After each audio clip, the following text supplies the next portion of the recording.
Una producción de Troop.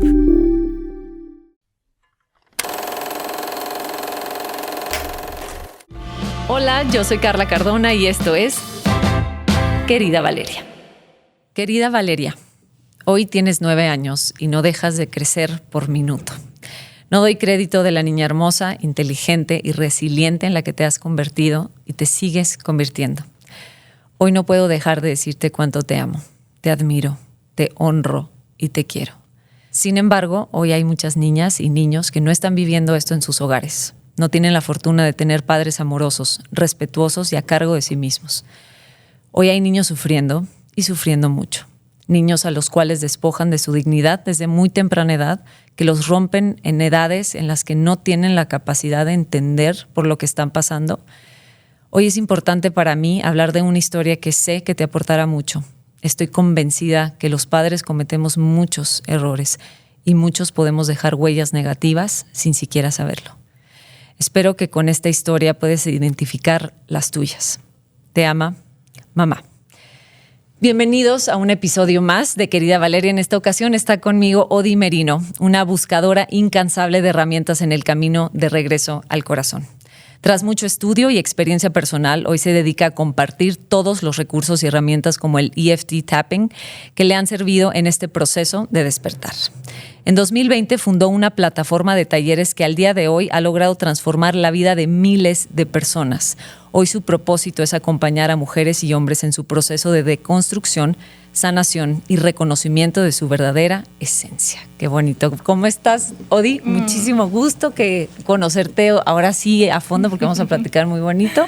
Y bienvenida, querida Valeria. Gracias, Carla. Gracias por la invitación.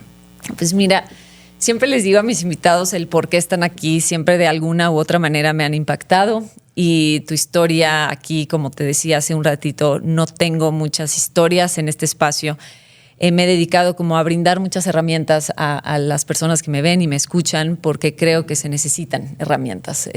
Yo en mi propio proceso personal me di cuenta y me lo dijo una terapeuta hace muchos años. Siento y veo que no tienes herramientas, no tienes cómo, de qué agarrarte, no hay nada, estás literalmente sobreviviendo a lo que te está tocando vivir en este momento, ¿no? Y yo sé que tienes ambas y eso es lo que me encantó de tu historia, que a pesar de que has tenido una historia compleja y difícil, has logrado darle la vuelta y elaborar en tu propia experiencia y con lo que tú has trabajado, tu propia herramienta de vida que te ha ayudado no solo a ti, sino que estás ayudando a muchas personas, ¿no? Y creo que a mí de las cosas que más cuido en Querida Valeria en este espacio es que podamos brindarle a las personas luz, porque solamente una historia difícil no nos va a dar la luz, porque muchas veces nos sumerge y yo puedo decir a lo mejor por lo que pasé, pero lo interesante, y creo que tú lo haces muy bonito, es cuando le damos la vuelta y decir, sí, esto está fatal, si hay muerte, pérdida, trauma, abuso, lo que sea que las personas estén viviendo hoy, pero mira cómo yo salí. Para mí es lo más importante no quedarnos estancados y no quedarnos en modos de víctima o en modos como tan desprovistos de herramientas y solamente ahí sobreviviendo y con lo que nos dejó el trauma, ¿no? Entonces, pues mira, a mí una de las cosas que me encantó es tu historia. Por eso estás aquí, porque tienes esas dos partes que me encantaría que se las pudieras contar a las personas. Y que empecemos así, por tu historia primeramente, quién es Odi y quién fue esta Odi de niña. Sí, justamente... si quieres acercarte poquito. Ok, está perfecto.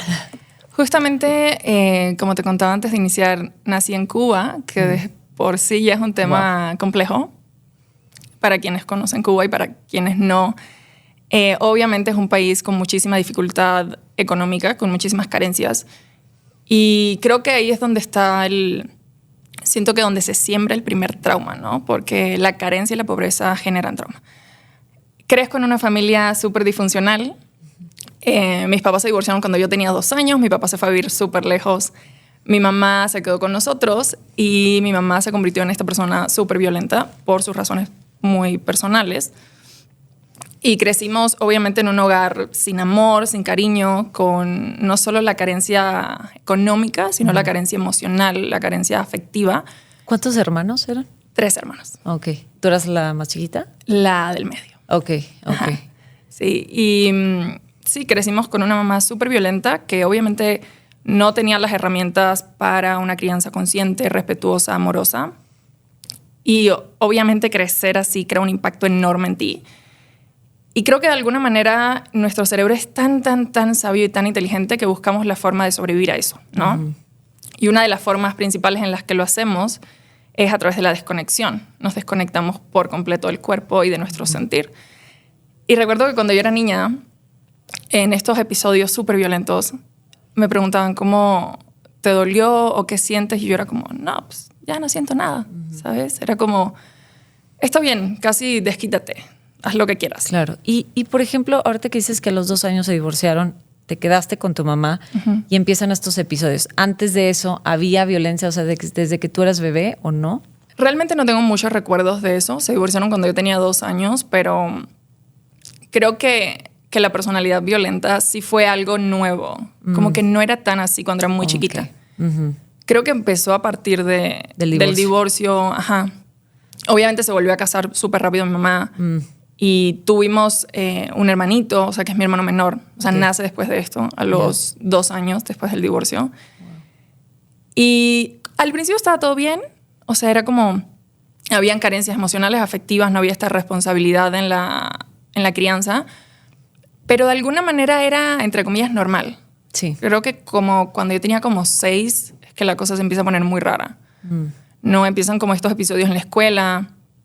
Tengo muy fuerte el recuerdo de yo escribía y me daba flojera levantarme a sacarle punta al lápiz. Ajá. Y tengo muy fresco este recuerdo de la maestra se enoja y me dice como, es que estás escribiendo horrible porque se está ensuciando la libreta porque no vas y sacas punta. Y yo como, ay, eso no es importante, ¿no? Era una niña. Claro. Y la maestra, obvio, no sabía lo que pasaba en mi casa. Y llama a mi mamá y le dice como, oye, Odi está haciendo esto, no se levanta a sacar punta. Y se aparece mi mamá en la escuela y me pega enfrente de todo el mundo. De todo el mundo. Para mí ahí fue donde creo que me di cuenta como, ok, eso no está bien porque los papás de nadie vienen a pegar a la escuela, ¿sabes? Absolutamente. Y a partir de ahí fue como una ola.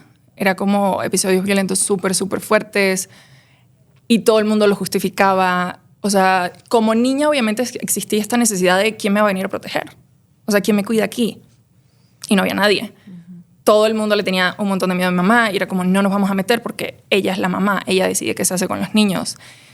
Y a partir de ahí me empezaba a dar cuenta de cómo había esta cultura en mi país de si el niño se porta mal, le pegas y así se va a portar bien. Ajá.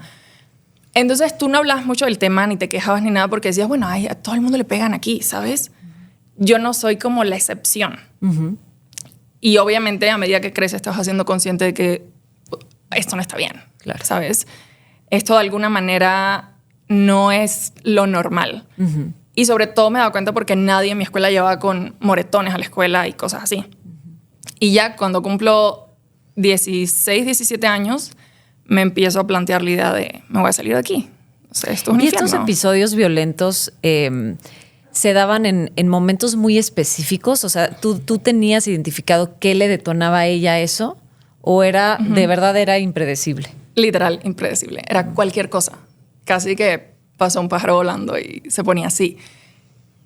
Y obviamente hay muchos detonantes lógicos como la misma carencia. O sea, claro. No hay dinero, te estresas un montón. Por supuesto. No sabes cómo manejar ese estrés. Lo sacas en los niños, ¿no? Y ella no tenía ninguna herramienta, ningún recurso. O sea, no sabía hablar de sus emociones. Yo jamás escuché a mi mamá decir, estoy triste, estoy enojada, tengo miedo, tengo cierta necesidad que necesito cubrir. Solo era como, no hablaba y de repente explotaba así muy fuerte. Y para mí era como, pues bueno, o sea, así funciona esto. Claro. Y ya a medida que crees como doy cuenta de que no, realmente no funciona así, esto está muy mal. Y está normalizado además. Y está muy normalizado. Lo dices tú. ¿Y cómo se manifestaba este comportamiento? Porque los niños lo van canalizando de diferentes maneras. Hay niños que se vuelven ellos agresivos y se vuelven como estos bullies. O hay niños que de pronto se empiezan a cortar. O hay niños que mucho más introvertidos y sensibles que se empiezan a ensimismar y a aislar. O una adicción. O sea, en tu caso, ¿cómo fue que canalizaste esta violencia que recibías? Creo que en mi familia, en especial, como te digo, éramos 3 hermanos. Cada uno nos llevamos como 4 o 5 años de diferencia. Y en cada uno se veía una reacción súper distinta a esa violencia. Mi hermano mayor, cuando tenía 15 años, se sale de la casa y se va a vivir con su abuela después de una crisis muy fuerte de mi mamá. Y su reacción siempre era como ponerle la cara bonita a la vida. Y él era como súper positivo y todo lo que pasaba para él era como, no, sí, lo puedo lograr, lo puedo hacer. Y tenía como súper sueños de ser un cantante famoso. Y era un niño que no le podías notar el trauma, ¿sabes? Era como, nadie se creería lo que su mamá le hacía. Y luego, conmigo era como, me enfocaba demasiado en la escuela y me metía mucho en estudiar. Y en ignorar todo lo que pasaba. Tú me preguntas como, no pasa nada, todo está bien. No, sí, mi mamá es súper buena. Mi mamá nos quiere mucho. Y como esta personalidad muy... Siento que es como obviamente es una respuesta al trauma, ¿no? Pero como finges que nada está pasando. Totalmente. Porque si admites que algo está pasando, te rompería. No puedes. Exacto. En ese momento no puedes recibir y ver y nombrar lo que te está pasando porque no hay nada que hacer. O sea, no hay para dónde hacerse y no. Sí, obviamente, al menos yo no tenía dónde correr. Claro. ¿Sabes? Para mí no era una opción irme a vivir con mi papá porque vivía súper lejos. Y además era como esta parte de Cuba que era aún más pobre. Entonces era como, no, pues estoy en La Habana, no voy a irme a otro lugar. Claro.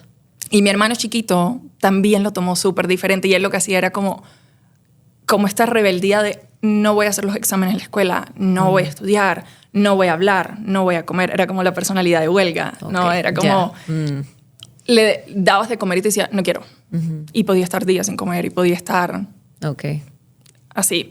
Sí, todos nos los tomamos muy diferente, pero al final de cuentas yo sí tengo esta creencia de que hay cuerpos y personalidades muy resilientes al trauma.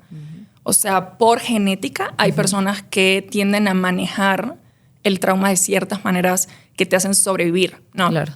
Y en nuestro caso creo que fue así. Y finalmente, bueno, más adelante te cuento la historia, pero mi hermano mayor falleció, pero mi hermano pequeño y yo nos convertimos en personas increíbles, ¿sabes? Sí. A pesar de eso. Y sí creo que tiene mucho que ver que hay cuerpos más resilientes. Y me encanta que dices a pesar de eso, porque que ahorita tocaremos más a fondo pues, todo este tema del trauma, pero creo que a veces se malentiende y decimos gracias a esto. Y a ver, habrá procesos en los que las personas sí logren agradecer muchas cosas, está bien, creo que es un proceso muy personal, pero que no es gracias a nuestros abusadores. O sea, no hay que romantizar que me golpeaban o que me violentaban de cierta o abusaban de cierta manera, porque eso crea mucha confusión, ¿no?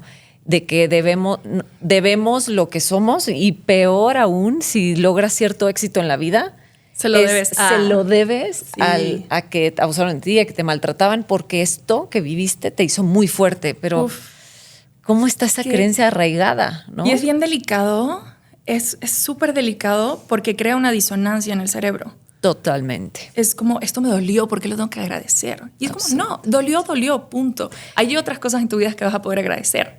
Claro, y sobre todo, por ejemplo, y una vez vi un video que creo que un terapeuta hizo, que cayó por completo en mí, que fue, esto que me hicieron no me hizo más fuerte, soy fuerte a pesar de eso, pero gracias a esto tengo terrores nocturnos y sufro de ansiedad y estoy en depresión y me da miedo salir a la calle y no puedo tener pareja, no puedo tener relaciones sexuales, no puedo... You name it, ¿no? Toda la gama de cosas que eso me incapacitó para poder llevar una vida más o menos sana, que nunca va a ser perfecta, nadie tiene la vida perfecta, pero más o menos funcional. Y entonces decimos esta cosa que te digo ahorita, ¿no? Como te hizo fuerte, pero ve quién... ¿Cómo? O sea, ve quién soy. ¿A costa de qué? ¿A costa de qué, no? Que yo haya desarrollado cierta personalidad de fortaleza, porque totalmente lo que estás mencionando, que sí hay personalidades que logran como canalizar distinto, porque, por ejemplo, a mí se me hace muy peligroso, que entiendo un poquito tu caso, me identifico de pronto, porque las mujeres es muy común que nos desconectemos, sobre todo las mujeres, como en esta cosa de evadir, de no está pasando nada, nos enfocamos en ser estas niñas como súper buenas, súper serviciales, de no quiero dar lata. A lo mejor a mi hermano le pegan más que a mí y entonces mejor yo hago todo súper bien para que entonces yo no dar lata y entonces que esto no me llegue a mí, que aunque me llegue, ¿no?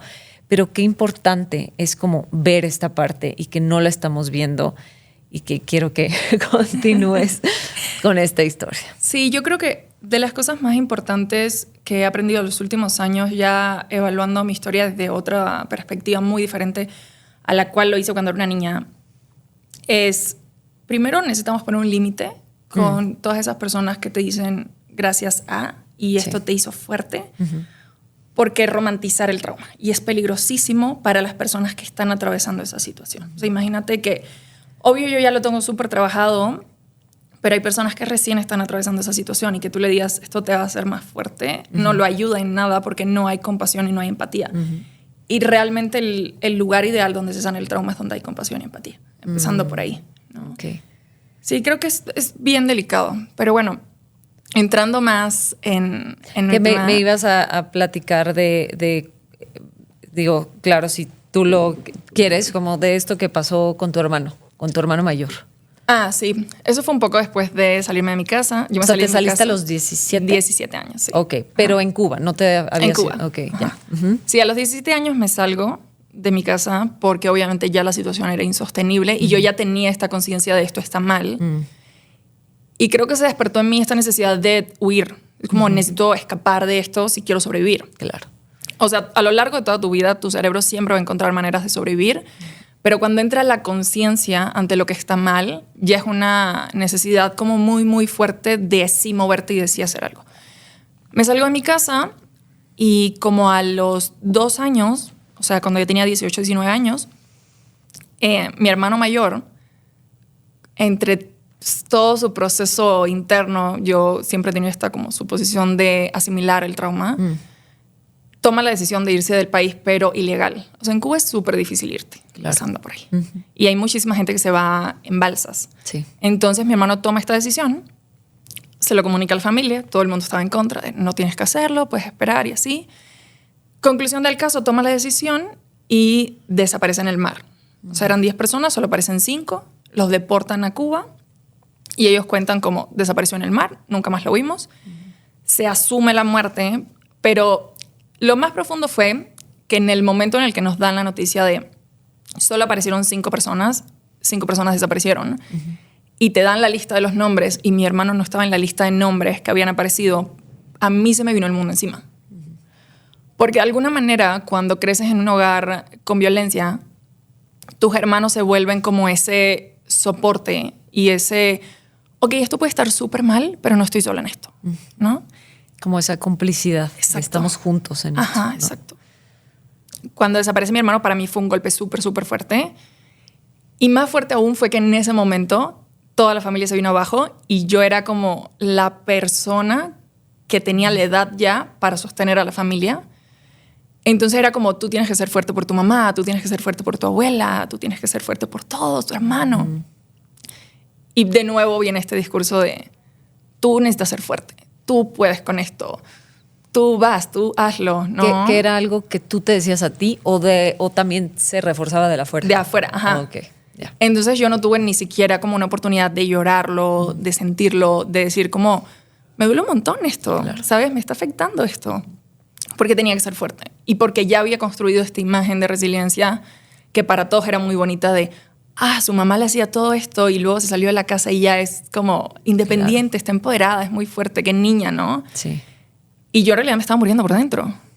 Y nadie parecía entenderlo ni darse cuenta de lo que estaba pasando. Para mí ese es como el segundo golpe más fuerte en mi vida, como el segundo momento traumático que no tengo ni siquiera la oportunidad de sentirlo. Porque normalmente cuando vivimos una pérdida, sobre todo una pérdida física, entramos en un proceso de duelo. Y de por sí la pérdida ya significa un trauma. Pero ahora la pérdida sin el proceso de duelo es muchísimo más profundo porque tu cuerpo no tiene la capacidad de asimilar lo que está pasando. Entonces solamente se condensa el dolor. Total. Este fue el segundo momento para mí así súper fuerte. Y ¿sabes qué? Como que hay un proceso de soledad muy importante en eso. Que ni siquiera a lo mejor como adolescente, como niña, sabes que lo estás viviendo y como te decía ahorita, como que tenemos esta capacidad las mujeres de siempre ver por los demás. Hay hombres que también, pero es muy como característico de las mujeres de te toca ser la que sostiene y más como como a tu mamá, ¿no? Porque la que tiene que estar en este duelo más importante es la madre que pierde a un hijo, ¿no? Entonces hay cierta hasta como culpita de nosotras las niñas que están a cargo, ¿no? De ocupar ese liderazgo sin estar nada preparados, sino tener herramientas. No solo no tener herramientas, sino que estamos en números rojos para poder uno 100%. ocupar un espacio tan importante como 100%. Sé la fuerte. Sé la fuerte para quién, o sea, a ver si puedo para mí, o sea, pero no. Y eso también es otro mecanismo de defensa, de ver por los demás. También hay todavía, para no sentir la soledad con lo que estoy viviendo esto. Y creo que el alma de un chiquito sabe que está solo en el proceso, sabe que no hay nadie allá afuera que vea lo que estoy sostenga. sintiendo. Exacto, que vean mi dolor, ¿no? Sí, 100%. Y creo que a lo largo de mi vida eso fue mucho lo que sentí, ¿no? Es como esa niña sentía como no me puedo romper porque nadie me va a sostener. Ahí está. Todas las veces en las que teníamos estos episodios en la casa o cuando es el tema de mi hermano, lo que siente la niña es, da igual qué tan duro y qué tan doloroso sea, yo no me puedo romper porque nadie me va a sostener. ¿Y qué piensa el cerebro en ese momento?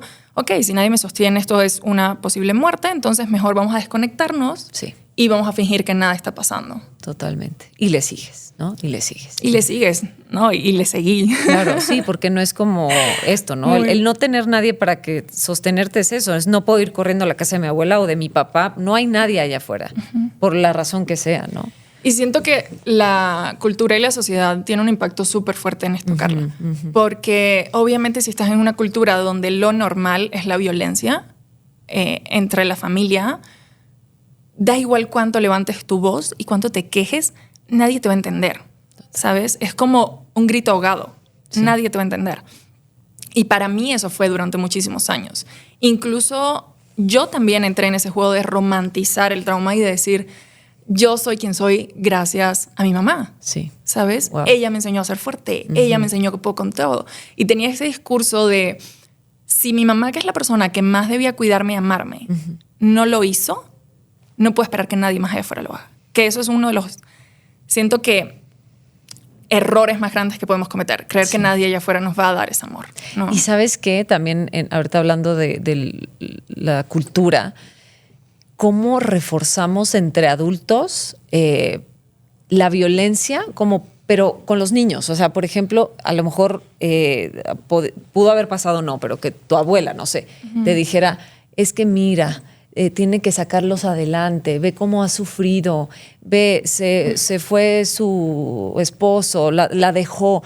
Y entonces estamos justificando una conducta inaceptable de abuso y nombrándosela al niño. O sea, resulta que el niño es el que tiene que tener compasión por el adulto de pobrecito, ve por lo que pasó, todo lo que le hicieron de niña, lo que ha sufrido, pobreza, lo que sea. Y entonces es doble. Todavía tengo que cargar con hacerme cargo de mi mamá porque pobre como la tuvo difícil en la vida. Y es bien delicado porque aquí es donde entra uno de los aspectos principales con el trauma, que es la vergüenza. O sea, el niño, en función de sobrevivir, prefiere asumir que lo que está mal es él antes de asumir que es su mamá. Porque si yo como niño asumo que mi mamá está mal o no es buena, yo estoy asumiendo que puedo morir. Porque ¿quién me cuida? Claro. Es ella. Entonces yo prefiero cargar en mi ser con esa propia maldad, con ese sentido de yo soy malo y por eso me pegan, y yo soy malo y por eso me abandonan y por eso me rechazan, antes de asumir que es uno de los padres. De hecho, está científicamente comprobado que por eso es que hay un papá bueno y un papá malo. Ajá. El buen poli, mal poli. Ajá. O sea, existe en función de supervivencia. El niño necesita saber que siempre va a haber alguien ahí que va a salvarle la vida. Okay. Siempre tengo a alguien que me protege y es el buen papá. Yo en mi caso, mi buen papá era mi papá. Okay. Y mi mamá, o sea, era como esa figura un poco difícil. Sí, la mala, pues. Ajá. Exacto. Pero incluso tenía este sentido propio de maldad. Yo pensaba que era, soy pésima. O sea, soy una muy mala hija. No fui todo lo que ella esperaba. O sea, crecí con estos discursos de mi mamá de, yo siempre soñé tener una hija, pero no una hija como tú. ¿Sabes? Y era como, pero no hago nada malo. ¿sabes? Sí, o sea, realmente así hace como el ejercicio, decir, bueno, Exacto, pero ¿qué no he hay nada hecho? malo. Pero entonces sí me lo compraba. A lo largo de mi vida me lo compré durante muchísimos años y eso tiene un impacto enorme en nuestras vidas. Y luego cuando somos adultos en nuestras relaciones, porque en las relaciones te comportas como esa persona que dice todo lo que pasa en esta relación mal es por mi culpa. Totalmente. Y ese es el discurso que sigues repitiendo en donde sea, en donde te vincules. En el trabajo, ¿no? en las amistades, tú siempre eres el malo. Y eso se llama vergüenza crónica y es un derivado del trauma. Qué cañón esto. ¿Y en qué momentos te sales de Cuba? Cuando cumplí 21 años, se me presentó la oportunidad de irme de Cuba. Yo creo que fue Dios, así literal. Siempre lo cuento como, fue Dios porque yo no lo podría explicar de otra manera. En Cuba es súper difícil salir. Obviamente, yo estaba en la universidad, estudiaba medicina y para mí era como mi objetivo y mi meta en la vida sí era mucho como yo voy a ser este médico que va a ayudar a muchas personas, pero era como esta idea romántica de la medicina, ¿no?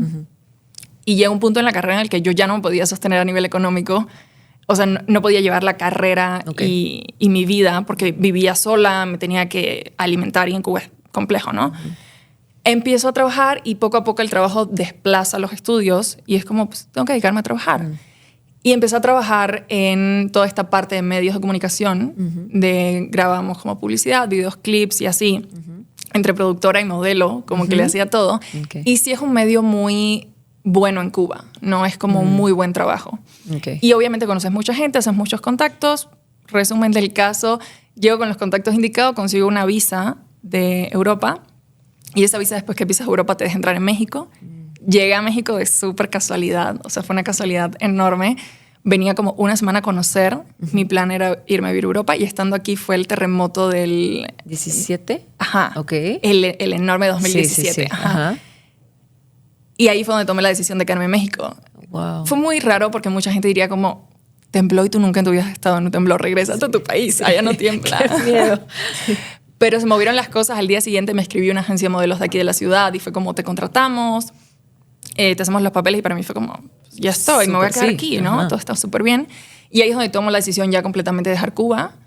Aquí en México no tenías a nadie conocido. Solo tenía una conocida, una amiga. Ok, muy bien. Pero Cubana, literal, una amiga. No, mexicana, que la había conocido en Cuba. Muy bien. Y ella me dijo como, no, te apoyamos, te dejamos quedar y así, súper linda. Y ahí, en ese momento, yo tenía todo este trauma de toda mi vida súper reprimido. Y para la gente afuera era, qué fuerte eres.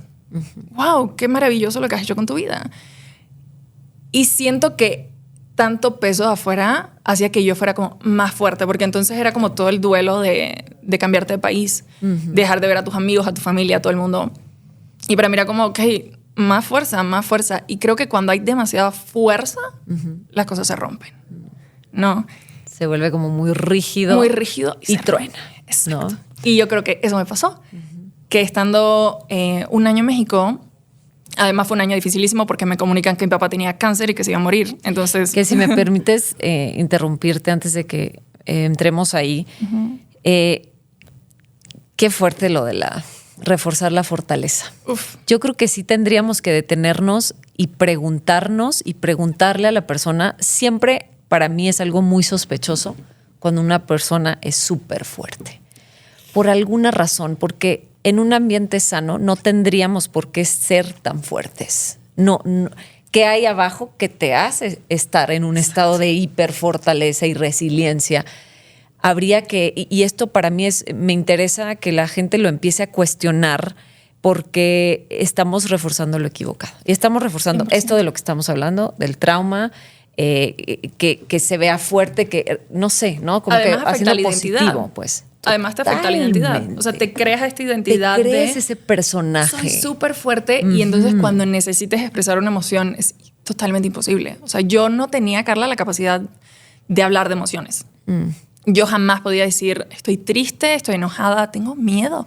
Tenía un montón de miedo, Carla. Cuando yo llegué a México sola, tenía mucho miedo. Tenía mucho miedo y no le podía decir a nadie, tengo miedo.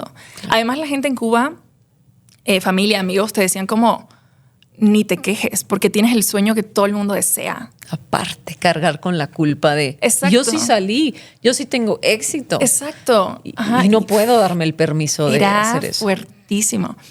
Y hasta ese punto creo que yo también lo usaba a mi favor. Claro. Obviamente. Yo era como, yo puedo con todo. Yo puedo con esto. O sea, desafío, puedo. Claro. Y puedo. Problemas, yo aguanto.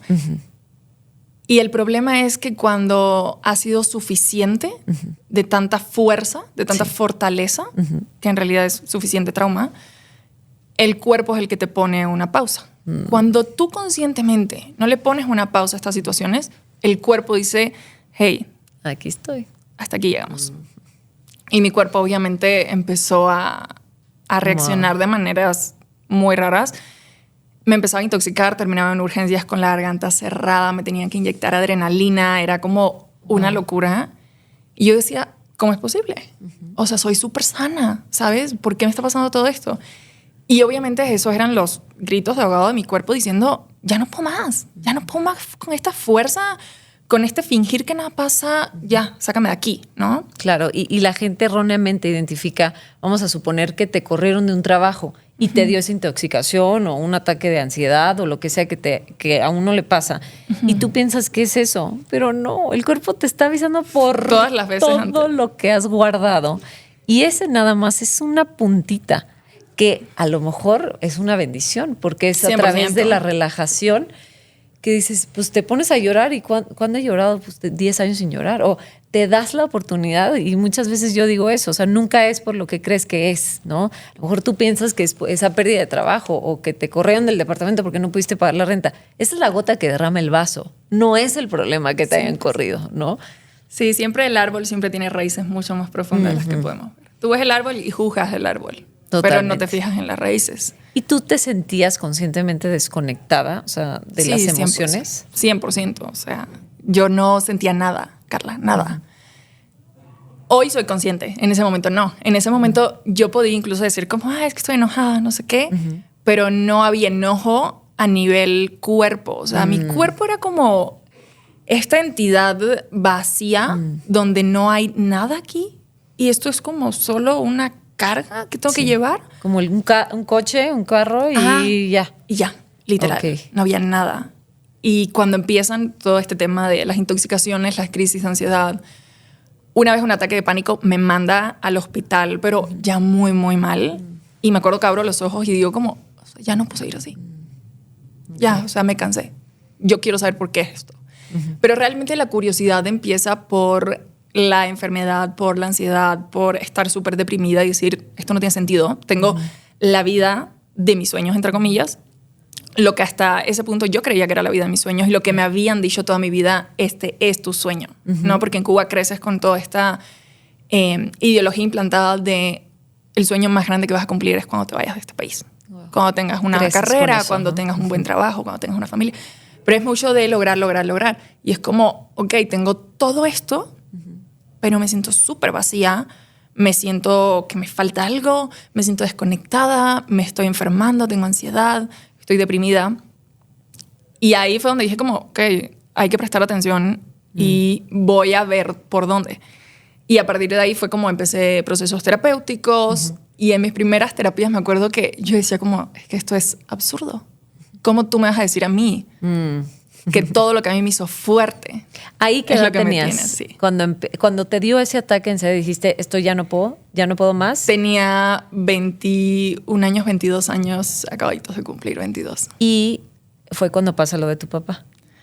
Ajá. Lo de mi papá creo que fue también como esa gota que derramó el vaso. Ok, tenías esa edad. Exacto, fue a los 21. Me dicen como tu papá tiene cáncer pulmonar, hay que operarlo, no se quiere operar. Fue todo un drama. A partir de ahí mi papá todavía estuvo vivo 2 años más. Pero para mí fue fuertísimo porque estoy en México. Pero debería, en Cuba. Yo debería estar allá. Y me acuerdo que fui de viaje, lo fui a ver, o sea, estuve con él en la operación, en la parte de la recuperación, y me acuerdo que yo le dije como, voy a renunciar a todo, ¿sabes? Renuncio a México, renuncio a este trabajo, renuncio a poder tener una residencia en otro país. Me quedo a cuidarte. Y me acuerdo que mi papá me dijo como, olvídalo, o sea, no hay chance. Tú te vas. Yo ya viví, o sea, tú vete. Creo que para mí también, como en ese momento, ni siquiera era consciente de lo que realmente estaba pasando, ¿no? Claro. Y me despedí de mi papá esa vez y le di un abrazo y yo sabía que era la última vez, ¿sabes? Era como, yo sé que no te voy a volver a ver, porque yo sé lo que hace el cáncer. O sea, ya había visto mucho cáncer en mi familia, entonces era como, yo sé. Y me regreso a México y ahí fue donde empieza todo el proceso. O sea, literal, regresando a México, en el vuelo, yo me acuerdo que yo dije como voy a hacer que valga la pena esto. Ajá, despedirme así de mi papá. Llego a México, Carla no había pasado una semana y yo empecé con ansiedad. Y eran como estas crisis súper fuertes, existenciales de ¿qué hago aquí? ¿Por qué estoy aquí? ¿Qué vine? ¿Qué significa esto? ¿Qué pretendo? ¿No? O sea, como muchas cosas que se nos van. Fuertísimo. Okay. Y a medida que más, como que cuando trataba de tapar esas preguntas, porque era lo que a mí me habían enseñado a hacer. A mí me habían enseñado, si sientes algo, tápalo. Si tienes un cuestionamiento, no te fijes en eso. Tú sigue adelante, trabaja, logra, ten logros. Y a medida que yo empezaba como, ok, lo voy a tapar, enfermedad. Ya no podías tapar. Ya no había. Sí, para mí era como el jarrito del trauma ya estaba lleno, ¿sabes? Era como, ya no lo puedes cerrar. Y cuando el cuerpo te empieza a manifestar, ya no hay manera de callarlo. Ya no. Ya, es una, después en otra semana es otra, y luego pasa un mes es otra, y así se va. Sí, hasta que ya llegó un punto en el que dije, voy a hacerle caso a esto, y ahí empiezo con terapia. Y obviamente la terapia ayuda un montón. O sea, para mí es indispensable, es un proceso que tienes que hacer. Para mí es mucho un proceso de autoconocimiento. Empiezo a practicar yoga, que para mí fue una de las mejores decisiones que he tomado en toda mi vida, porque eso fue lo que me empezó a ayudar a reconectarme con mi cuerpo y a decir, estas son mis emociones, mi brazo se siente así, mi pierna se siente así, esto lo siento en el pecho, porque nada de eso yo lo sentía. Y empiezo como todo este proceso de construcción de ese personaje y me doy cuenta de que wow, o sea, no es que he sido súper fuerte. Es que todo esto no me tenía que haber pasado, ni a mí ni a nadie. Nadie debería pasar por estas cosas y esto era un mal, ¿no? Y me encanta que digas, yo no soy este personaje. Me lo tuve que armar, porque nos tenemos que armar personajes para sobrevivir. Pero cuando tenemos la oportunidad de vivir procesos como el tuyo, puedes entonces sí conocer quién hay detrás de ese personaje, ¿no? 100%. Y para mí fue importantísimo ese proceso de construcción. Creo que ha sido lo más valioso también que he hecho en mi vida. Poderme quitar todas esas máscaras y todos esos adjetivos de fortaleza que me habían puesto y decir, yo no soy nada de esto. Esto fue lo que tuve que ser en función de sobrevivir. Qué bonito. ¿No? Y a partir de ahí empecé a estudiar un montón de herramientas, a buscar herramientas. Esto que ahora llamo el camino de regreso al corazón. Empezó ese día en ese aeropuerto cuando yo dije, voy a hacer que valga la pena. Y empezaron estas preguntas. Mi proceso de regreso al corazón empezó con ansiedad. Sí empezó con depresión. Sí empezó en un lugar no bonito. Pero a partir de ahí fue que empecé a buscar activamente esas herramientas que me ayudaran a entender, no solo entender por qué, sino a cómo transformo todo esto. Porque para mucha gente la transformación es viviste un trauma muy fuerte y tú te convertiste en esta super persona que puede hoy con todo y que le pone buena cara a la vida, pero eso no es realmente, o sea, no es la realidad, no es la verdad, ¿no? Ese es el personaje. Entonces, ¿cómo yo voy a transformar eso que me pasó en que yo pueda ser este ser más auténtico? En que yo pueda realmente, quita ser auténtico, conocerme, porque no me conocía. O sea, yo no sabía quién yo era, qué me gustaba. A mí me gustaba lo que le gustaba a mi mamá. Y nunca te lo habías cuestionado. Nunca me lo había cuestionado. Y yo nunca me había dado el permiso de tener opiniones diferentes a las demás personas. Yo tenía las mismas opiniones que esto es lo que hay que perseguir en la vida. Esto es lo que es cool. Esto es lo que es bien visto. Y es que es a través de la incomodidad, que es cuando tenemos que voltearnos a ver. La vida te está obligando a voltearte a ver. Pero a veces, lo lamentable es que a veces no hacemos caso a esas señales. Y afortunadamente estabas muy joven para ver eso. Pero hay gente que tiene 45, 50, 60. Lo vivo hoy. Nunca. Lo vivo hoy con muchas de mis alumnas, estos temas. Que sí tienen 40, 50, 60 años y me dicen como, no puedo creer que nunca me había detenido a observar que todo esto no era realmente yo. Que esto fue lo que yo hice en función de sobrevivir.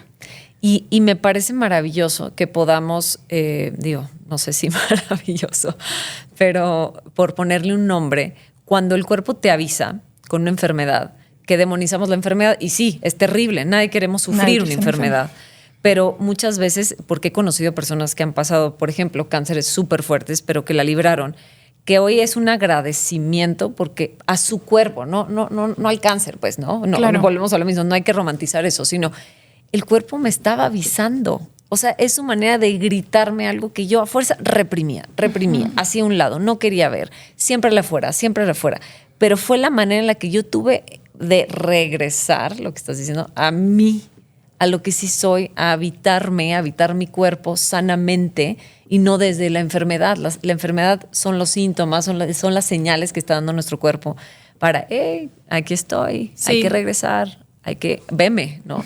Una de las dinámicas más comunes del trauma es que lo que hace es que te desconecta por completo del cuerpo. O sea, de por sí el trauma. En función de la supervivencia nos desconectamos del sentir del cuerpo, porque si las sensaciones son tan abrumadoras, no podríamos sobrevivir a ellas. Okay. ¿no? Entonces se desconecta. Y en ese proceso de desconexión ni te enteras cuando empiezan los primeros síntomas. Pero el cuerpo siempre te está hablando. Yo digo el cuerpo siempre. Todo el tiempo.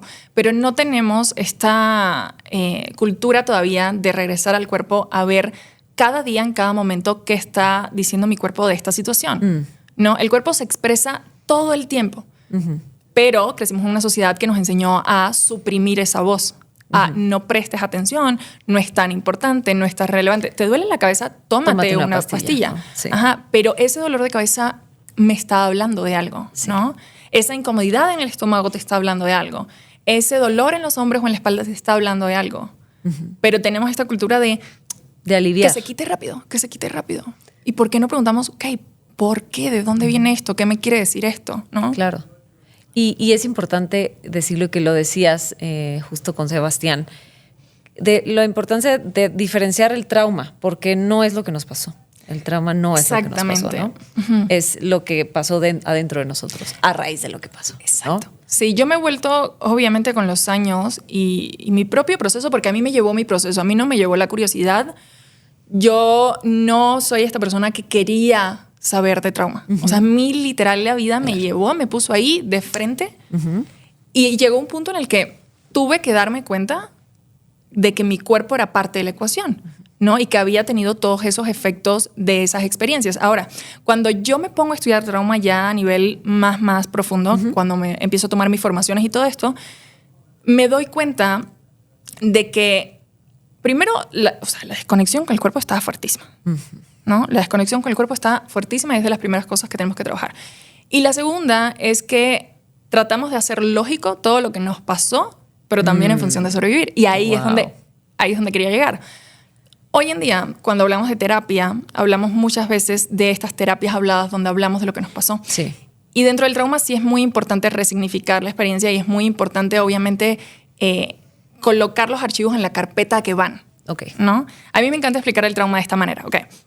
Imagínate que en tu cerebro tienes un cuarto de archivos. Y ahí están todas las memorias de todo lo que has vivido a lo largo de tu vida. Están como estas cajoneras con estos archivos de lo que es venenoso. Entonces tú ya sabes que esto es un veneno y no te lo puedes tomar. Pero también están estas carpetas con estos archivos que dicen esto es placentero, esto es hermoso, estas experiencias son gratas, a medida de todo lo que tú fuiste viviendo. Ahora, hay una carpeta donde todos los archivos están desparramados, están regados. Esa es la carpeta del trauma. Y eso es lo que pasó con el trauma. Todos los archivos se quedaron regados. Y el primer paso para recuperarnos de estas experiencias es tomar todos esos archivos y volverlos a organizar dentro de la carpeta que van, sumarle la experiencia emocional para que se reorganice dentro de ese proceso. Y la segunda parte es entender que esa carpeta de archivos está vinculada a una experiencia corporal. Okay. Porque si no, cualquier proceso de sanación del trauma que hagamos va a estar incompleto si no incluyo al cuerpo en la ecuación. Qué importante, porque lo racionalizamos. Exactamente. Y algo que yo hice durante los primeros años de trabajo personal era que yo todo lo racionalizaba. Okay. O sea, yo buscaba darle esta explicación a todo de no, esto fue porque a los 5 me pasó esto y a los 8 esto y tiene sentido porque... Y realmente eso era parte de los mismos mecanismos de supervivencia. Totalmente. ¿No? Sí, o que nos dicen justo lo que decíamos al principio, agradece, o sea, adelantan a un proceso que no hace ni poquito sentido a lo que tengo que estar viviendo hoy. ¿Cómo agradecer? Espérame, o sea, necesito primero saber qué pasó, porque ni siquiera sé qué pasó. ¿Y cómo se sintió? No, ¿cómo se sintió? Que uno de los grandes errores es creer que si hoy como adulto no creo que es importante esto, para el niño no importó. No, para el niño sí importó. Porque el niño en ese momento no tenía los recursos para lidiar con tanto. Claro. ¿No? Entonces está este niño, o sea, tú como niño en ese momento no tenías los recursos para sentirte seguro en esa situación de violencia. Aunque ahora tú como adulto puedas interpretar o decir como no fue para tanto. No, sí, para el niño sí fue para tanto. Y eso fue lo que creó la experiencia corporal. me encanta que diferencies, porque estamos interpretando nuestra infancia desde la yo adulta. Es como, y no funciona. No fue para tanto, o a mí que no me pegaron mis papás, pero ¿qué sintió el niño? Desde el simple hecho que te dejaron llorar en la cuna. O sea, ¿no? Este es bueno. Acabas de tocar un tema, Carla, muy importante. Hoy, por ejemplo, está toda esta cultura de déjalo que llore para que no crea apego. No, es todo lo contrario. Todo lo contrario. Estás generándole un trauma. ¿Por qué? ¿Por qué si es un trauma? Porque el niño, mientras menos edad tiene, menos recursos emocionales tiene. Y cuando no hay recursos es donde se genera el trauma. ¿Ok? Partiendo, como decías, el trauma no es la experiencia en sí, ¿no? Es la forma en la que tú te sentiste por esa experiencia y la forma que tu cuerpo y tu sistema nervioso tuvo que adoptar en función de sobrevivir a esa experiencia. Entonces, imagínate este niño en la cuna sin ningún tipo de recurso. El niño no puede abrir la cuna y bajarse a buscar su leche. Él necesita a la mamá que venga y le dé la leche. Y lo abrace y lo contenga. Exactamente. Entonces, la mamá cree que está haciendo un bien porque la sociedad nos dijo, déjalo que llore para que no sea tan apegado a la mamá. Y lo único que estás haciendo es que cuando ese niño crezca con esta herida súper fuerte de abandono. Y no, la mamá no lo abandonó, pero el niño interpretó que lo habían abandonado. Ya sea 5 segundos que él haya sentido que lo abandonaron, es suficiente para que su sistema nervioso diga, este mundo no es un lugar seguro para mí. Claro. Entonces me tengo que proteger. Entonces tengo que tener cuidado. Entonces tengo que crecer con todas estas barreras y mecanismos que no me permiten conectar con la gente desde lo que verdaderamente soy. Porque incluso el cerebro se adapta a eso. O sea, porque al principio somos como animalitos. No hay nada de recursos, no hay madurez emocional ni racional. No hay nada más que lo biológico, tu instinto de supervivencia. Entonces, eso es lo que hace un bebé. Pero, y ahí están todas las respuestas al trauma, en nuestro instinto de supervivencia. Que creo que es otra parte y es mucho más extensa. Claro. Pero cuando estudias trauma, específicamente cuando lo estudias desde esta visión que propone Peter Levine, que es uno de los expertos mundiales en trauma, él explica justamente que el trauma se forma cuando la energía se queda retenida en el cuerpo y no tenemos la oportunidad de completar la respuesta instintiva. O sea, instintivamente, cuando como niño yo estoy llorando y lo que necesito es un abrazo, necesito leche, mi instinto es salir a buscar, o sea, no puedo hacer otra cosa. Y no se puede hacer, eso puede generar trauma. Y así a lo largo de toda la vida, ¿no? Sí. Todas las veces en las que tú quisiste correr y no corriste, las veces en las que te enojaste, pero la gente te decía, no te enojes, ¿no? Y tú no te enojabas y te aguantabas y que nadie se cuenta que estoy enojada porque el que se enoja pierde, claro, ¿no? Todo y además eso fue reforzado, lo que generó, ¿no? Como estamos describiendo ahorita, ¿no? Ella no llora, ella no se enoja, aprendamos de ella qué fuerte es, ella no se queja y tú muriéndote por dentro. Creo que ahora lo que hay que empezar a normalizar es lo contrario, es la vulnerabilidad, es la capacidad que tengan las personas de hablar de sus emociones. Claro. Que eso es algo que me encanta, es como tú sabes qué tan sano estás a medida que puedes ser vulnerable, ¿no? Que puedes hablar de estas experiencias y ponerlas en la mesa y decir, pasé por esto y me dolió un montón. Y sentí miedo y sentí angustia y sentí enojo, rabia, tristeza, lo que sea que haya sentido, pero que lo puedas poner sobre la mesa sabiendo también que tus emociones son completamente válidas y son normales. Además, es lo más natural que tenemos en la vida, son nuestras emociones. Claro. Pero eso nos enseñó a reprimirlas, a no mostrarlas, porque... O a compararlas. También. Porque a ella le pasó y peor que a mí, pero yo estoy sintiendo esto, entonces no me doy el permiso de sentir. Pero qué importante el proceso de nombrar lo que sientes, ¿no? De decir lo que estás sintiendo. Y creo que eso es educarte. Eso es voltearte a ver, ese es ser honesto, porque creo que se necesita mucha honestidad para decir, me estaba muriendo del miedo, pero no podía decirlo. Y cambia por completo la dinámica en las relaciones, ¿no? Porque obviamente el trauma, uno de los impactos más fuertes que tiene es sobre nuestra forma de vincularnos y relacionarnos. Y en el momento en el que yo puedo hacer las paces con esa parte de mí, que es emocional por naturaleza, mis relaciones se van a transformar. Porque cuando yo tengo un conflicto contigo, ya yo no te voy a decir, Carla, es que tú me hiciste. Yo voy a decir, Carla, yo sentí. Claro. Y tú, Carla, vas a sentir como, en vez de ataque, vas a sentir como esa compasión y empatía por el otro. Y ahí es donde se gestan los vínculos y la conexión. Y también el otro se puede voltear a ver, esto que hice o que dije está ocasionando eso. Ahí puede entrar un poquito de responsabilidad afectiva, pues, ¿no? 100%. En el mejor de los casos, hay gente que no. Pero así también tú habitas mejor. No estás responsabilizando al otro al 100% de lo que hizo, que eso te impactó. Hay algo aquí que te está diciendo algo y que sintió y que puede ser por él o por cualquier otra situación, pero ya lo estás sintiendo, ¿no? 100%. Y en el caso del EFT tapping se llama, ¿verdad? ¿Qué es? Emotional Freedom Techniques es como la definición completa. Significa técnicas de liberación emocional. Yo conocí esto hace un par de años. La primera vez que yo me encontré con tapping fue cuando el terremoto. Sí. Y recuerdo que yo quedé con síntomas de estrés postraumático.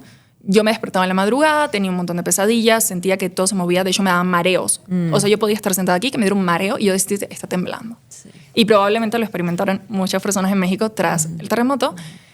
Y yo empecé a buscar algo que me ayudara, pero sin mucho conocimiento realmente, y llego con esta herramienta, hago un par de sesiones mágicas, se me quita y yo, muy padre, funciona, pero nunca más como lo volteé a mirar porque yo no sabía que yo tenía tantas cosas que trabajar. Yo creía, tengo una buena vida, tengo grandes oportunidades, todo está bien en mi vida. Pensabas que solo era por el temblor, ¿no? Ajá.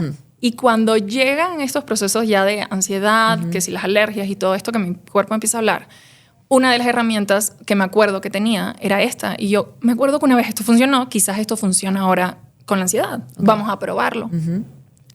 Lo pruebo y se siente muy bien. Me puse a buscar facilitadores de la herramienta, que la mayoría estaban en Estados Unidos. En ese momento en español no había casi nadie.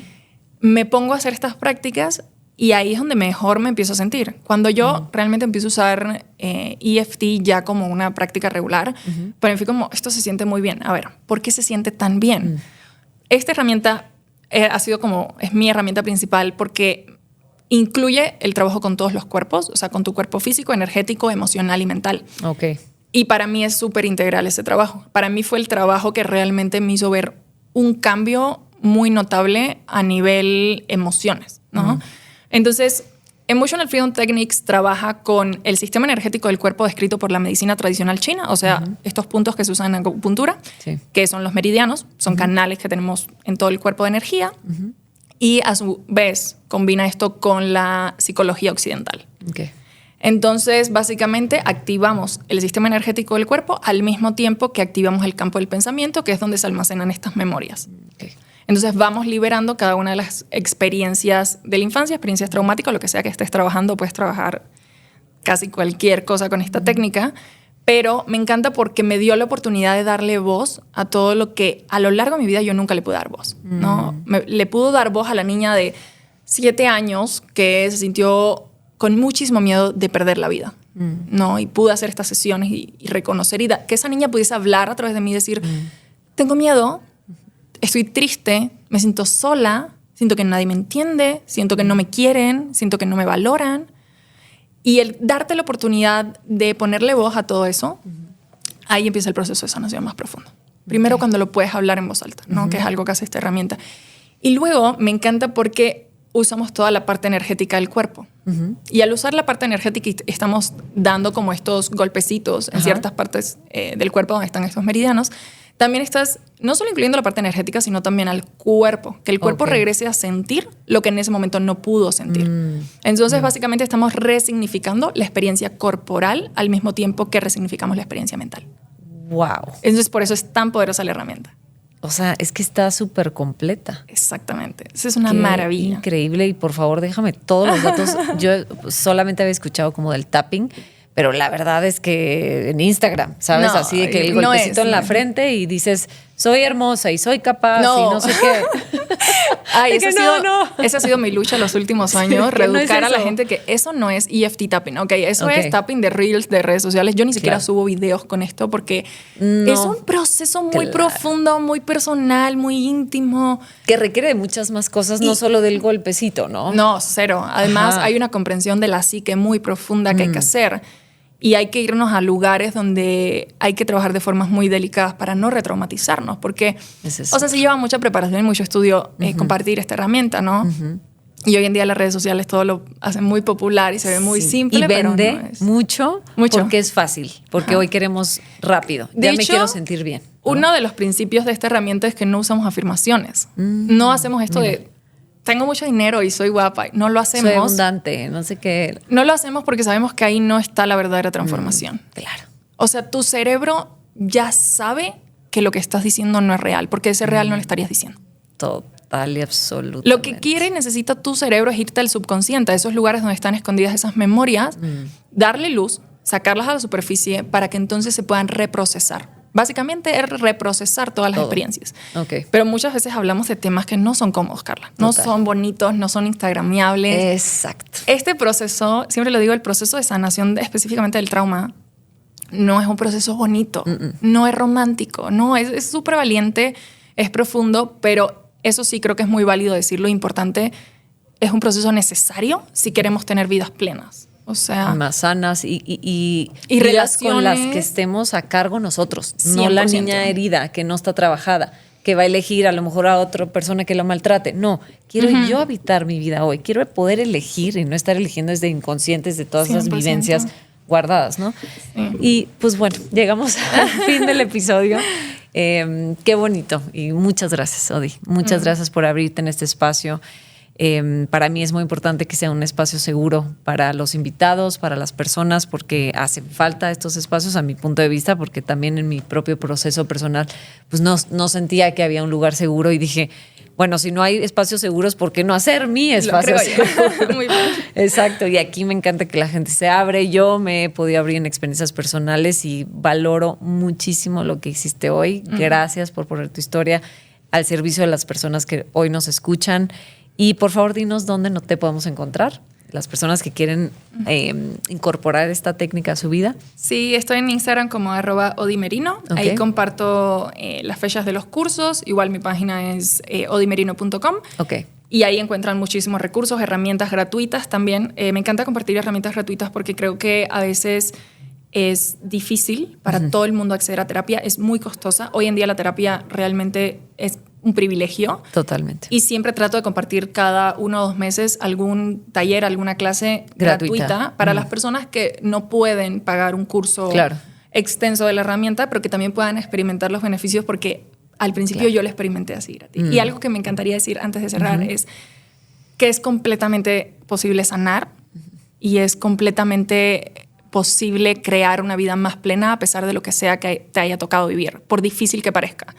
Al principio la montaña se ve enorme y dices como, no sé si voy a poder subir esa montaña, pero un día vas a estar en la cima de esa montaña y la vas a ver y vas a decir, valió la pena este trabajo. Y sí se puede sanar, porque hay como toda esta idea de que vas a estar toda tu vida en terapia y toda tu vida sanando, y no es así. O sea, sí llega un punto en el que sí tienes buenas relaciones, sí construyes una familia. O sea, yo lo he experimentado de primera mano. Hoy tengo esa vida, ¿no? Donde estoy súper conectada con mis emociones, donde tengo vínculos afectivos responsables, donde hay esta... Yo le digo como abundancia emocional, ¿no? Y está, sí, es muy bonito saber que ese trabajo que al principio era tan difícil y tan doloroso ha dado estos frutos y que es completamente posible hacerlo. Ay, qué bonito.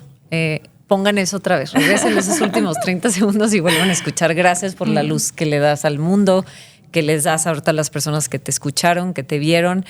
Y bueno, compartan a las personas que crean que les pueda servir esto. Son técnicas nuevas, es una herramienta más para poder pues estar en ese como proceso personal y ese clavado interior de otra manera, con otra visión.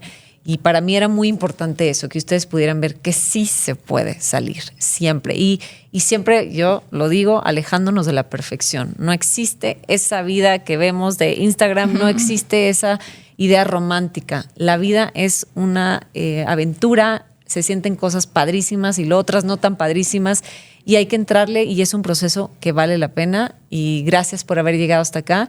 Les mando un fuerte abrazo y nos vemos la próxima. Querida Valeria,